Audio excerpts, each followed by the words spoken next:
Isaías capítulo 7, nós leremos os versos 10 ao verso 16. Estou iniciando hoje uma série de mensagens até o dia da cantata, o dia 22 e 23. Estarei trazendo mensagens aqui relacionadas às profecias e também ao nascimento do Senhor Jesus Cristo. Começando hoje esta série de mensagens. Isaías capítulo 7, versos 10 ao verso 16, que dizem assim: E continuou o Senhor a falar com Acaz, dizendo: Pede ao Senhor teu Deus um sinal, quer seja embaixo, nas profundezas, ou em cima, nas alturas. Acaz, porém, disse: Não o pedirei, nem tentarei ao Senhor. Então disse o profeta: Ouvi agora, ó casa de Davi. Acaso não vos basta fadigardes os homens, mas ainda fadigardes também ao meu Deus? Portanto, o Senhor mesmo vos dará um sinal. Eis que a virgem conceberá e dará à luz um filho, e lhe chamará Emanuel. Ele comerá manteiga e mel quando souber desprezar o mal e escolher o bem. Na verdade, antes que este menino saiba desprezar o mal e escolher o bem, será desamparada a terra ante cujos dois reis tu tremes de medo. Oremos.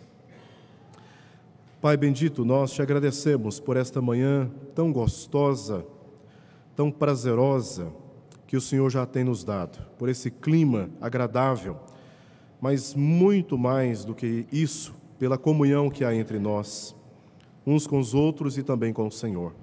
Nós reconhecemos a Tua graça sobre nós e te agradecemos, ó Pai, por tudo que o Senhor tem nos dado. Louvado seja o Teu nome.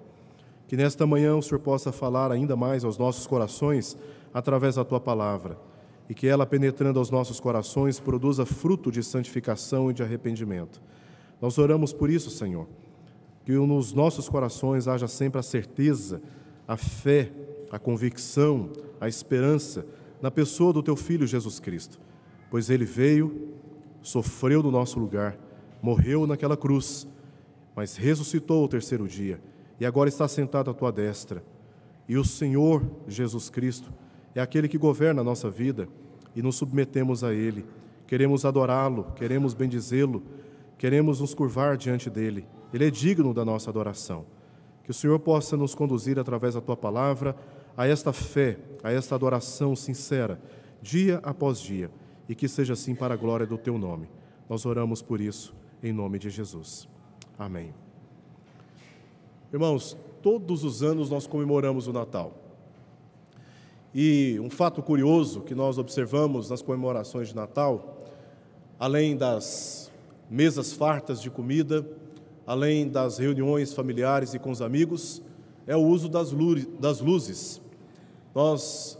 Muitos, iluminam os prédios, iluminam as casas, e as ruas sombrias da cidade passam a ser iluminadas de modo muito especial nesse período do Natal. Passando ali pela Avenida T7 à noite, é espetacular a visão que nós temos ali da iluminação que foi feita. Olhando as profecias a respeito de Jesus, da sua vinda, nós observamos claramente que um dos propósitos da vinda do Senhor Jesus foi de iluminar a vida. O Natal que nós comemoramos, nós iluminamos as ruas, iluminamos as casas, mas Jesus Cristo veio para iluminar a nossa vida. Veio para dar luz ante os nossos pés, quando andávamos em trevas. A Escritura diz em João 1, 4 a 5, que a vida estava nele e a vida era a luz dos homens. A luz resplandece nas trevas e as trevas não prevaleceram contra ela. Esse foi um dos propósitos da vinda do Senhor Jesus. Ele veio para dar luz, Ele veio para iluminar e nos livrar das trevas e nos livrar da escuridão, nos livrar dos nossos próprios pecados. Nos dias de Isaías, as trevas eram densas, começando pelo o rei Acaz, rei de Judá. Pouco depois de subir ao poder, ele se recusou a ingressar numa coalizão contra a Síria e contra Israel, e em decorrência disso, Judá, durante mais ou menos um século, foi submetida a muita opressão por conta dos exércitos que entraram, tanto dos edomitas e dos filisteus, nas terras de Judá e submeteram o povo de Deus a muitos sofrimentos e também opressão. E ainda, Acaz, que recusou ouvir o conselho de Deus através do profeta Isaías, fez uma aliança com povos inimigos e mandou edificar um templo na cidade de Jerusalém, um altar no templo na cidade de Jerusalém, e ainda fez ali sacrifícios idólatras, isso dentro do templo. Isso está registrado em 2 Reis, capítulo 16, versos 10 ao verso 18. O rei Acaz, que tinha o dever de preservar a aliança com Deus, se apostatou e conduziu o povo a todos esses sofrimentos. Observando um pouco mais o contexto, a partir do capítulo 5, veremos que o contexto entre o povo também não era diferente.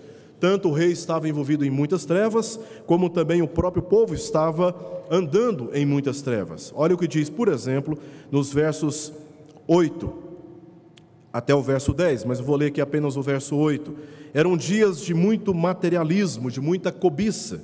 Diz o texto: ai dos que ajuntam casa a casa, reúnem campo a campo, até que não haja mais lugar, e ficam como únicos moradores no meio das trevas. O povo só sabia juntar terras, juntar casas, mas o povo estava vivendo em dias de trevas, por conta da cobiça, por conta do materialismo. Agora, olha o que diz os versos 11 até o verso 17, eu lerei aqui apenas os versos 11 e 12. Eram dias de muitas bebedices. O povo não apenas estava nas trevas da cobiça, mas também estava nas trevas da bebedice. Ai dos que se levantam pela manhã e seguem a bebedice e continuam até alta noite, até que o vinho os esquenta. Liras e harpas e tamborins e flautas e vinho há nos seus banquetes, porém não consideram os feitos do Senhor, nem olham para as obras das suas mãos.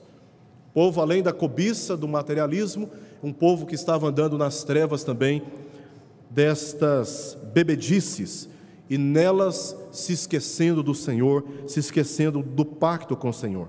Agora, olha o que diz a partir do verso 18 e também verso 19. Era dias em que o povo estava tentando também o Senhor. Diz assim: ai dos que puxam para si a iniquidade com cordas de injustiça e o pecado como com tirames de carro. E dizem: apresse-se Deus, leve a cabo a sua obra, para que a vejamos. Aproxime-se, manifeste-se o conselho do Santo de Israel, para que o conheçamos. O povo se metendo em injustiças e em pecados, provando o Senhor, tentando o Senhor, para que nos seus pecados, Deus, por fidelidade à sua aliança, manifestasse os seus atos de misericórdia. O povo estava tentando o Senhor, provocando o Senhor. Não apenas por causa da cobiça, das bebedices, pela tentação ao Senhor, mas aqueles dias também eram dias de relativismo. É o que diz o verso 21. O verso 21 diz assim: ai dos que são sábios aos seus próprios olhos e prudentes, verso 20, ai dos que ao mal chamam bem, e ao bem mal, que fazem da escuridade luz, e da luz escuridade, porém, põe o amargo por doce, e o doce por amargo. Dias de relativismo, o povo chamando as trevas de luz, chamando a luz de trevas, invertendo valores, e essas são descrições daquela época. Também de humanismo, de vaidade, verso 21, ai dos que são sábios aos seus próprios olhos e prudentes ao seu próprio conceito. Povo voltado apenas para si, se colocando como centro de tudo. E por fim, versos 22 até o verso 24, nós temos uma outra característica daqueles dias de trevas. Eram dias de crimes e de injustiças. Diz o verso 22, ai dos que são heróis para beber vinho e valentes para misturar bebida forte, os quais por suborno justificam o perverso e ao justo negam a justiça. Eram dias de cobiças, de materialismo, dias de bebedices, dias de tentação ao Senhor, de relativismo, de humanismo, de crimes, de injustiças. E nesse contexto todo de trevas, capítulo 6, Isaías tem uma visão, e nessa visão ele ouve uma voz de Deus exaltado, que fez a seguinte pergunta no verso 8: depois disto, ouvi a voz do Senhor que dizia: a quem enviarei? E quem há de ir por nós? Disse eu: envia-me a mim. Eis-me aqui, envia-me a mim. Naqueles dias de trevas, Deus perguntando retoricamente: a quem enviarei? Quem há de ir por nós? Isaías, talvez na sua ingenuidade, disse: Senhor, estou aqui, me envia, me envia. E de fato Deus o enviou, é o que diz a partir do verso 9, para anunciar uma dura mensagem contra a casa de Israel, contra o povo que se reunia na região de Judá. Naqueles dias, Deus, com a mensagem de Isaías, prometeu livrar o povo, especialmente através do seu filho, que é prometido na profecia aqui de Isaías. Eu estou dividindo esse texto, capítulo 7, versos 10 ao verso 16, onde nós veremos como Deus promove e quais são as promessas de Deus para aqueles dias. Ele envia Isaías para anunciar a profecia, mas quem há de ir por Deus não seria Isaías, seria o Filho de Deus, seria o Messias. E aqui nesse texto Deus faz, portanto, uma promessa de esperança eterna para o seu povo. Capítulo 7, versos 10 ao verso 16, que eu estou dividindo em duas partes. Primeiro, versos 10 ao verso 13, Deus oferece dar um sinal ao rei Acás, rei de Judá, e dos versos 14 ao verso 16, Deus dá um sinal. Esse sinal é a própria vinda do Emanuel, própria vinda do Senhor Jesus. Vamos observar o que diz esse texto a partir dessa primeira parte, versos 10 ao verso 13. Verso 10 começa dizendo assim: e continuou o Senhor a falar com Acás, dizendo: a promessa de Deus de que os intentos de Israel e Síria não subsistiriam, isso está nos versos 6 e verso 7 do texto, do capítulo 7, eles estavam armando uma cilada contra Judá. Deus, através do profeta, confortou o seu povo, dizendo: eles não terão êxito, eles não seguirão com esses planos, eles não conseguirão executar esse projeto. Então Deus continua nessa sequência de promessas, Ele continua falando com o rei Acás e lhe orienta a pedir um sinal a Deus. Verso 11: pede ao Senhor teu Deus um sinal, quer seja embaixo nas profundezas ou em cima nas alturas. Esse sinal serviria para Acás, bem como para todo o povo, como uma prova irrefutável de que Deus haveria de cumprir aquilo que ele havia prometido. Mas o que o rei Acás faz foi negar fazer esse pedido. Deus deu uma orientação, ele negou esta orientação. É o que diz o verso 12. No verso 12, ele rejeita a orientação divina, confiando mais no acordo que ele faria com os reis da Síria e também com Israel. É o que diz o texto em 2 Reis, capítulo 16, verso 5 ao verso 9. Ele nega a orientação de Deus e recorre aos trâmites políticos, fazendo um pacto, fazendo uma aliança com seus inimigos, a fim de poupar o povo. Isso desagradou o Senhor. Ele agiu como um cético declarado, desacreditando na aplicação dos sinais, demonstrando total desinteresse pelas realidades divinas. Por isso, no verso 13, o profeta, aqui Isaías, diante da atitude do rei Acás, faz uma dura repreensão a ele. Diz o texto: então disse o profeta: ouvi agora, ó casa de Davi, acaso não vos basta fatigardes os homens, mas ainda fatigardes também ao meu Deus? Acás foi aqui duramente repreendido pelo profeta Isaías por causa da sua falsa religiosidade, por causa da sua falsa piedade.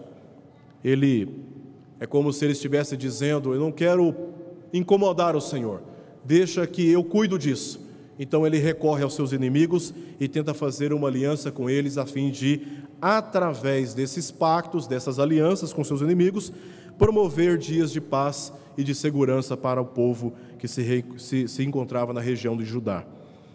Ele, aqui, profeta Isaías, como diz o texto, se dirigiu à casa de Davi, mas indiretamente ao rei Acás, que representava a dinastia davídica.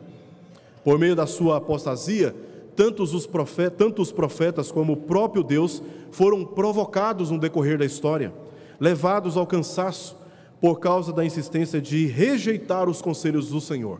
Acás estava cometendo os mesmos pecados dos seus antepassados. Deus havia acabado de orientar Acás sobre o que deveria fazer naquele contexto, mas ele preferiu ser sábio aos seus próprios olhos e seguir adiante com seus planos. E isso, como nós já vimos, legou ao povo, naqueles dias, muitos sofrimentos e opressão por conta dos seus próprios inimigos. Então, o que nós vemos aqui é a orientação que Deus dá ao rei Acás em face de todo aquele contexto. A partir do verso 14, apesar de Acás ter rejeitado o sinal que Deus havia orientado, Deus dá um sinal, versos 14 ao verso 16. Portanto, diz o verso 14, o Senhor mesmo, segundo o profeta Isaías, falando para o rei Acás, o Senhor mesmo vos dará, se referindo aqui a Acás indiretamente, mas diretamente à casa de Davi, a todo o povo de Judá. O Senhor mesmo vos dará um sinal, eis que a virgem conceberá e dará à luz a um filho, e lhe chamará Emanuel. Deus revelou que daria um sinal, um filho nascido de uma virgem, cujo nome seria Emanuel, que quer dizer Deus conosco, Deus presente entre nós. Não há no texto, seguindo a leitura, nada que fale de um nascimento miraculoso. Aliás, no próximo domingo estarei trazendo uma mensagem baseada aqui em Isaías capítulo 9, quando mais uma vez se refere ao filho, ao menino, que é colocado sobre os seus ombros autoridade e governo sobre o povo de Deus, sobre o povo de Israel. Mas não temos nenhum sinal de um milagre, de uma criança que teria nascido de uma virgem nos textos aqui de Isaías. É claro que esse sinal teve um cumprimento imediato para o rei, mas para as pessoas daqueles dias. Muito provavelmente a esposa de Isaías era virgem antes de conceber seu primeiro filho, ou então outra mulher virgem teria um filho e receberia o nome de Emanuel. Embora o texto não se refere ao nascimento de uma criança, esta palavra é uma palavra que orienta Acás e o povo de Judá quanto ao cumprimento da promessa. E essa criança serviria de sinal sobre quando Deus haveria de livrar o seu povo dos sofrimentos impostos por seus inimigos, servindo como uma espécie de demarcação temporal sobre quando Deus haveria de executar os seus juízos. Verso 15 diz assim: ele, esse menino, comerá manteiga e mel quando souber desprezar o mal e escolher o bem. A criança seria criada na pobreza, em tempo de crise nacional. Vamos nos lembrar que Acás fez um pacto com o rei da Síria e também de Israel, na tentativa de promover a paz, e isso submeteu o povo durante anos a muitas crises, a muitas opressões, não apenas do ponto de vista dos impostos, mas também do ponto de vista religioso. Manteiga, ou literalmente coalhada, e mel eram alimentos simples, típicos de povos nômades. E aqui eles conheciam muito bem esses elementos. Eles sabiam que esses elementos eram elementos típicos de tempos de muitas pobrezas e também de muitas calamidades. Essa criança nasceria de uma virgem, é o ponto do verso 14. Verso 15, essa criança seria criada, educada, ela cresceria num ambiente de calamidades, de sofrimentos, de muita pobreza. E no verso 16, nós vemos a ocasião em que esse menino, antes de alcançar a idade de responsabilidade, ambos os poderes, tanto da Síria como também os poderes de Israel, teriam seriam deixados de existir, demonstrando a brevidade dos juízos divinos contra os inimigos de Judá. O texto diz assim: na verdade, antes que este menino saiba desprezar o mal e escolher o bem, será desamparada a terra ante cujos 2 reis tu tremes de medo. Ele estava inseguro, estava amedrontado, recorre de maneira precipitada, leviana e irresponsável a um acordo político com essas nações, mas Deus promete aqui através de um sinal, que antes que essa criança que é prometida chegasse à fase de maturidade, aqueles 2 povos, tanto Israel como também a Síria, seriam desolados, seriam derrotados, seriam destruídos. E essa criança, portanto, serviria de sinal, de esperança sobre como Deus haveria de iluminar aqueles dias de Isaías que eram tomados pelas trevas. E aqui nós encerramos trazendo algumas orientações e alguns conselhos à igreja em face desse texto que nós acabamos de observar. Primeira coisa é que o sinal é dado para indicar algo que está além dele. Essa palavra sinal tem exatamente essa implicação. Eu me lembro uma vez subindo a avenida T4, indo em direção à casa do meu sogro, da minha sogra, e eles tinham recém-mudados para aquele lugar, e eu sempre observava um outdoor que estava na esquina. Então eu chegava naquele outdoor, eu virava ali na rua, sabia que era a rua da casa do meu sogro, da minha sogra. Aí um belo dia, naqueles dias, tiraram aquele outdoor. O que aconteceu? Eu passei direto, porque eu estava andando naquela direção, observando o outdoor para saber onde que eu tinha que virar. O sinal, ele serve exatamente para isso, para demarcar o nosso caminho, para nos mostrar algo que está além dele. A placa não era o meu destino, era apenas a indicação do meu destino. Essa é a função do sinal. O sinal foi dado aqui ao rei Acás, apontando para algo que estava além dos seus dias. É claro que eles, naqueles dias, eles tiveram, embora nós não temos registros aqui no texto, dessa criança que seria nascida de uma virgem, mas o sinal está além desses fatos históricos. Ele aponta para a pessoa do Senhor Jesus Cristo. Ele aponta para o dia em que o Senhor Jesus haveria de vir, nascido de uma virgem. Isso está registrado em Mateus capítulo 1, versos 22 ao verso 23, que será um dos textos que nós vamos estudar aqui em ocasião futura. O Senhor Jesus haveria de vir, e esse é o propósito último desse sinal. Em João capítulo 1, verso 14, nós lemos esse cumprimento. Diz assim: e o Verbo se fez carne e habitou entre nós, cheio de graça e de verdade, e vimos a sua glória, glória como do unigênito do Pai. O Deus Emanuel veio e habitou entre nós, e foi testemunhado como luz no meio das trevas. O Senhor Jesus veio e essa promessa se cumpriu. Ele é aquele que ilumina os nossos corações em dias de trevas. É Ele que nos mostra o caminho que devemos seguir. É Ele que nos conduz ao Pai. Ele é o caminho, Ele é a verdade, Ele é a vida. E somente nele nós podemos encontrar a paz e a libertação das opressões que sofremos por causa do pecado. A presença de Deus no meio do povo é garantida pela segurança da salvação que Jesus Cristo nos traz com a sua gloriosa vinda.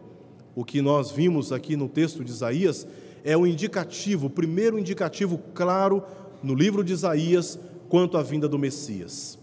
E o povo, no meio daquelas trevas, recebe esse sinal de esperança. Embora o rei Acás tenha recusado pedir um sinal, Deus deu esse sinal. Uma criança haveria de nascer, e pelo seu nascimento, pela sua encarnação, o povo que nele cresce haveria de ter paz e libertação por todos os dias. Essa é a profecia a respeito de Jesus. Profecia esta que se cumpriu, profecia esta que nos deu esperança ao povo de Israel e nos dá esperança de saber que o Senhor veio cumprindo exatamente aquilo que Deus designou para que todo aquele que nele crê não pereça, mas tenha a vida eterna. Creamos no Filho de Deus, confiemos nas promessas do Senhor. Aquilo que o Senhor prometeu, Ele haverá de cumprir. E Ele voltará. O Senhor Jesus voltará. É uma promessa. e os sinais que nós temos estão ainda nesses dias de trevas, assim como nos dias de trevas do profeta Isaías. Os sinais estão aí presentes. O Senhor Jesus haverá de voltar e estarmos com Ele.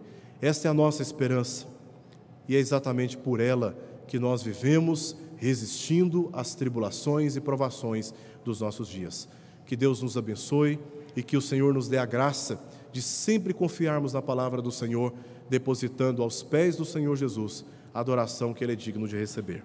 Vamos orar.